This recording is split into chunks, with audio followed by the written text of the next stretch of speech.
And today it's about compassion.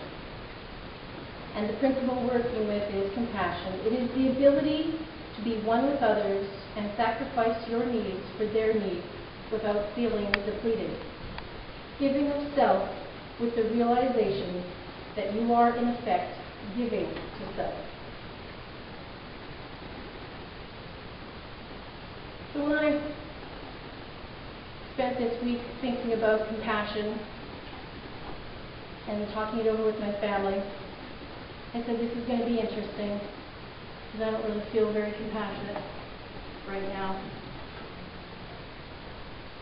Matter of fact, I was probably feeling a little angry this past week. And the universe always gives us what we need. And we talk about compassion, and when Iyanla talks about it, she talks about it for others, and we need that for others. But if we do it from a place where we are not coming from our power, our place of centeredness, then it's not really compassion. I'm going to share with you what she says. Only when you have a healthy, honorable, affirming relationship with yourself can you have the same with others. This relationship is the foundation of your ability to demonstrate and practice compassion. Only when you have truly mastered yourself and are able to stand in your own sense of personal power can you be compassionate. If this is not the truth of your being, your attempts to be compassionate will mean being too nice, and you will become a doormat. You will believe that you are being used, and you will feel put upon and eventually become resentful of all that you have done or are doing for others. When you are a powerful master of yourself, you know that what you give is a universal divine energy flowing through you. It's not yours. It belongs to life. When a powerful person gives life, they know they cannot be depleted. Instead, they know that they are being strengthened. You must be strong in order to be compassionate. A compassionate person is one who understands what you're going through, and rather than joining you in your suffering and fear, sees for you the lesson, the blessing, and the victory at the end. A compassionate person does not join in the victim mentality of blaming others. Instead, they will stand strong for you, with you, supporting you through the acceptance of the situation. The compassionate person knows with you, for you, and when necessary, in spite of you, that all things work together for your good. It takes vision to be compassionate.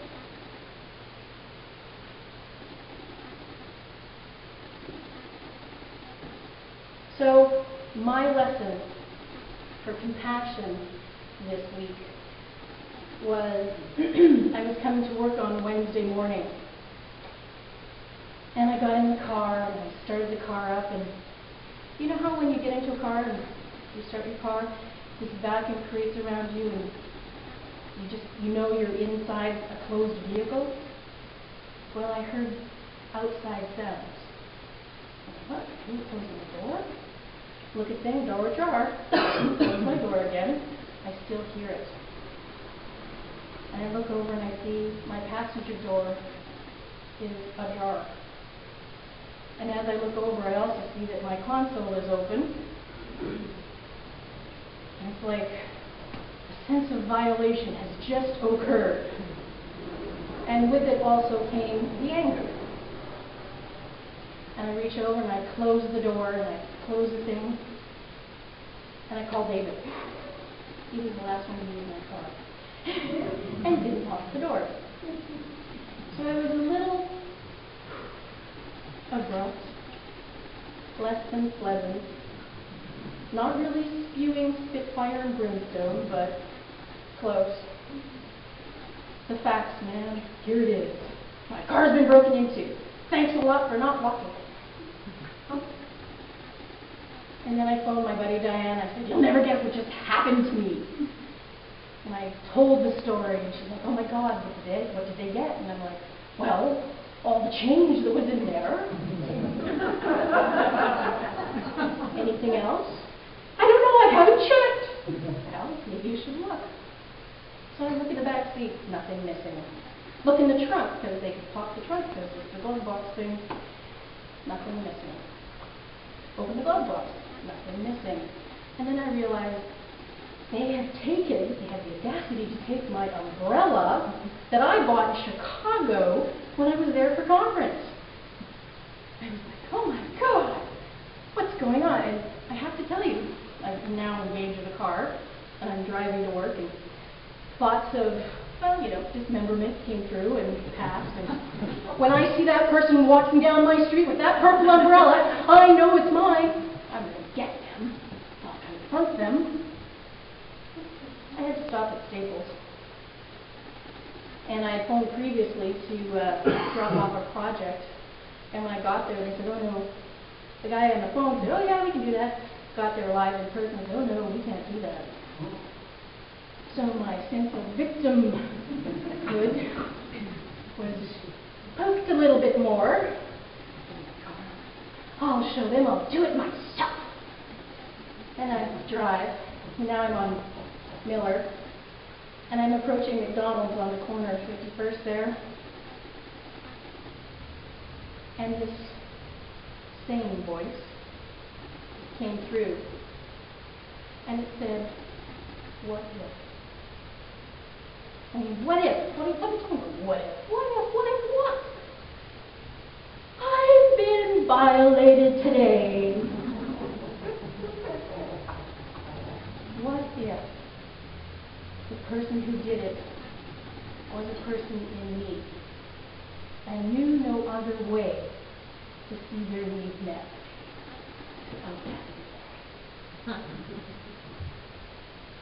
And so, from the corner of Miller to the corner in front of Bishop Mahoney, I came to the realization of a sense of peace within myself about that experience. And it was this. I was a channel. Well, my vehicle was a vehicle for spirit to meet somebody's need. Now, in my mind, it was for food, for shelter. It might not be those things. But they felt that they had a need. They couldn't be met in another manner. Because I know for myself, when I'm walking along the street, I don't think, oh, I'll just check every single door until I find one that opens and create mischief. There had to have been a need. So this experience allowed me to find compassion, first for myself, and then for the other. And I said, you know what, Spirit? I am more than willing to be a channel and a vessel and a vehicle for which you can move through and work for others. But I think I'd like it with a little less sense of vibration. And I came here, and that whole day I ran into several people. And every one of them said, so, what's been going on for you? And because I had that epiphany, that shift in how I chose to view that incident, it was a non-incident. So it never ever came up in conversation. You're the first to hear of it since it's happened, since I had that change of thought. And I think that that's what my talk is about today. Compassion for others, yes, we need that, because when I do for you, I'm actually doing for myself, because we all come from one. But the first person that I need to have compassion for is me. And you need to have it for you. And when I thought of doing this, I thought I'd run out to Dollarama, and before this incident, thought I'd run out to Dollarama and buy a whole bunch of mirrors so you could all sit here and have a little mirror experience. You can do that at your own home. When you look in the mirror, the first words, the loudest words, usually come from that critical being that is so close to the surface for each of us.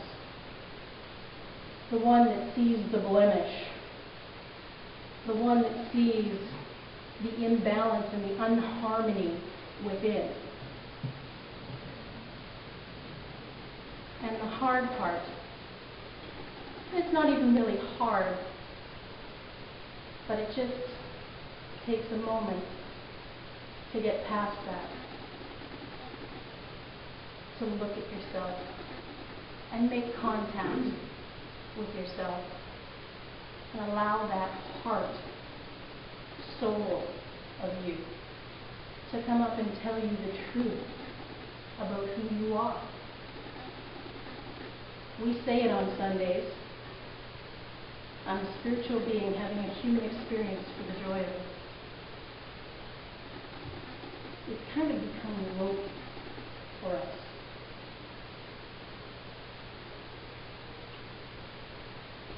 But sometimes we have to look in the mirror. And we have to tell ourselves that we love ourselves. That we are blessed by the very fact that you are here and have the ability to look into the mirror.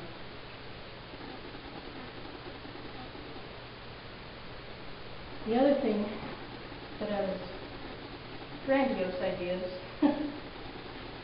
the other thing that I wanted to share with you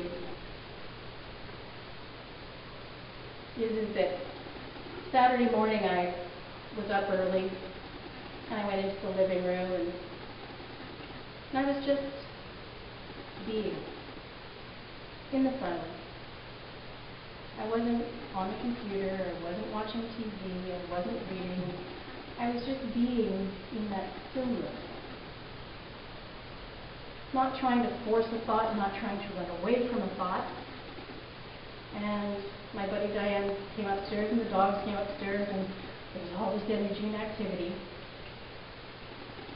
And Diane was grabbing the remotes first thing, and I said, oh, I handed them to her. I said, before you do that, I said, can you just sit in silence? And just be still. And for people whose minds are always in a whirl, having that outside distraction means they don't have to pay attention about what's inside and what's going on. And this teaching has given me that gift, that I can be in the silence and my mind not being a whirl of all the things that needed to be done and this talk that needed to be written and everything.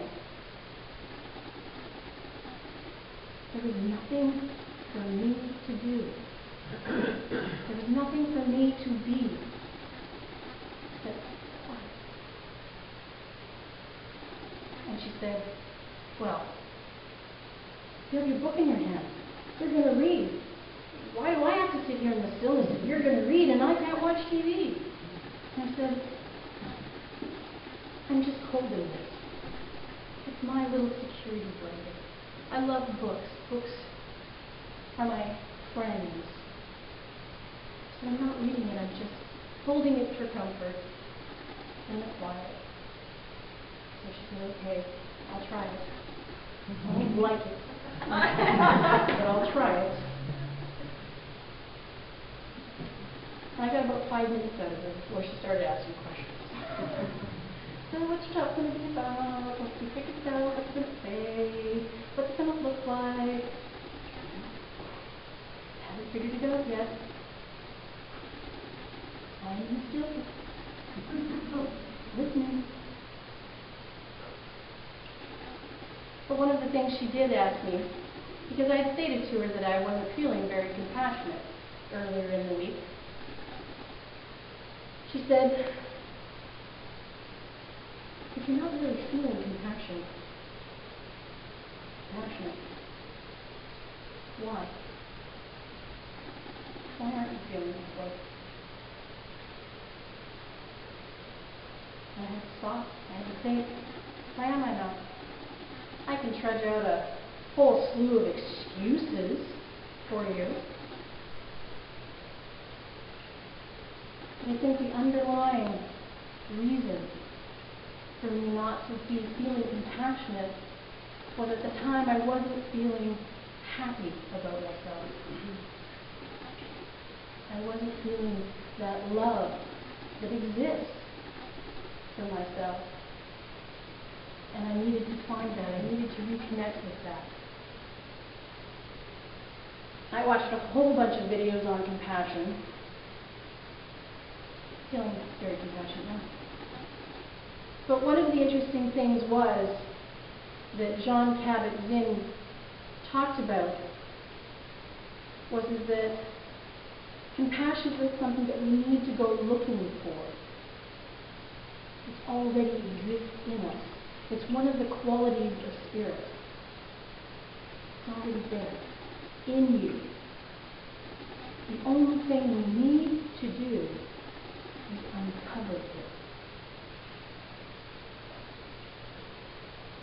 I've always believed that every single thing that we need to know exists within us because we are connected to that divine intelligence. We never really have to look outside of ourselves for an answer. We often do, but it's more actually a validation of what we already know. We just want someone else to say, yeah, you're right. So that compassion, it exists in us. We just need to uncover it. And one of a common quote that ran through the majority of the videos on compassion was what Albert Einstein said. And he said, a human being is a part of the whole, called by us universe. A part limited in time and space, he experiences himself, his thoughts and feelings, as something separate from the rest. A kind of optical delusion, that is correct, delusion, of his consciousness. This delusion is a kind of prison for us, restricting us to our personal desires and to affection for a few people nearest to us.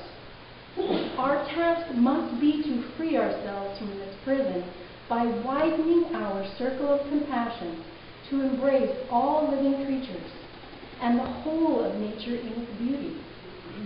Nobody is able to achieve this completely, but the striving for such achievement is in itself a part of the liberation and the foundation of inner security. Thank you, Albert. So, how do we find compassion for ourselves? Well, I have 5 tips for you. Take them as you will. If you don't feel real love for yourself, act as if you do. One of the famous sayings around here is, fake it till you make it. Take steps to nurture yourself. Take time to be in the silence, to look in the mirror and really connect with yourself. Act lovingly towards yourself and do things that nurture you, that make you stronger, that make you proud of who you are and how you're living your life. The tools we talk about: exercise, meditation, helping others, doing seva at the center here, or outside, eating a healthy diet. Practice. Don't look for perfection right off, but just be gentle with yourself and let yourself know you are in a process. And when you feel hurt by someone, remind yourself that they're just like you. They are feeling hurt, fear, insecurities, and they have a need to defend and protect themselves. So they're no different from you or me. And at times, they might not act like we think they should, and we get hurt. But as I told you about that incident, you have to reframe your thinking and allow it to become a non-incident, so that it's not baggage that you carry with you forever and ever. And remember, others are on this path, just like you and I are.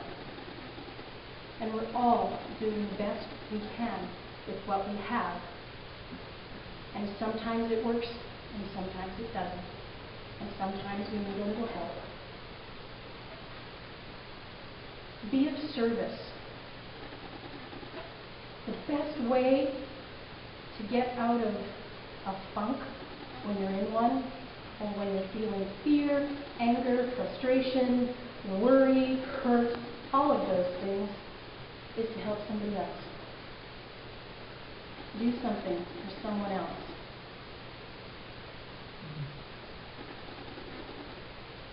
Because there are people out there who have less than you, and they have bigger problems than you. And lastly, turn within and ask your higher knowing, that source of spirit in your heart, to show you where you may be lacking in integrity, love, trust, compassion, forgiveness, acceptance. And then give yourself the permission to heal that. It's not enough to just say, show me where I'm being less than. Because that critical voice in us will tell us to us every time we look in the mirror. We need to go deeper and heal it. Give ourselves that permission to be in the process and changing things. And it's like the water on a stone. Water will reform rock. So small acts make a big difference. One of the other things that I found when I was studying on compassion is that they talk a lot about the golden rule. Do unto others as you would have done unto you. And I found this absolutely beautiful chart, and I'm going to post it up there for you. And it's all the different world religions with their words saying that same statement. Baha'i, Hinduism, Buddhism, Confucianism, Taoism, Sikh, Christianity, Unitarianism, Native spirituality, Judaism, Islam, Baha'i, all of them. They're on here. I'm going to post that. The first person you have to do unto is you. And when you become strong, you can do unto others. Because then you don't try to take control, try to give them what you think they want. You are there just to be in support of them. And that's what compassion is. To give them what they need, what they think they need, what they have asked for. Instead of trying to control the situation and make it what you think it should be. Now, Jangi, I apologize. There was a video clip that was supposed to be in the middle of my talk, but I'm just going to run the two of them back to back for you. Thank you. Namaste.